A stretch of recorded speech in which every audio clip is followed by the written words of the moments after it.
სიძულვილის ელჩი, გამოაპანყურებდნენ ქვეყნიდან, მავნებელი ხარ.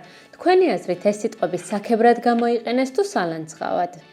აი მაკაბოჭორიშვილი ამბობს. საქართველოში არავინ ლანძღავს და არავინ არ ესხმის თავს უცხოელ დიპლომატებს. განალანძღავენ, უბრალოდ ხან მავნებლებს ეძახიან, ხან deep state-ის პატარა ჭანჭიკებს და ხანაც რადიკალებს. არ შეიძლება ევროპელი ელჩები თავს წარმოაჩენდნენ ქართული საზოგადოების წინაშე, როგორც სიძულვილის ელჩები. დიავოლსკიმ გერმანიის ელჩზე იცით რა თქვა?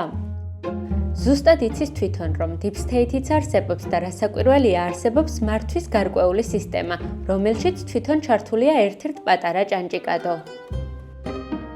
განსაკუთრებული სიყვარულით დიპლომატების მიმართ ირაკლის არქუა გამოირჩევა.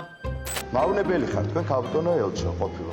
ჟიგმანტასი უკვე გიჟმანტასია. ეს კი უბრალოდ უნდა გაჩვენოთ.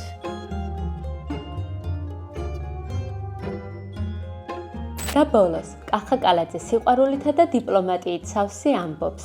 ყველა განვითარებულ ქვეყანაში, ვინც ასეთ რამეს იკადრებდა, გამოაპანყურებდნენ ქვეყნიდან მაშინვე რა. ისე მოდი, ქართულ ოცნებას ვასწავლოთ. ლექსიკონის მიხედვით ლანძღვა ნიშნავს უშვერი სიტყვებით აუგად მოხსენიებას. აი ასე მუშაობს ქართული დიპლომატია. Goodbye my darling.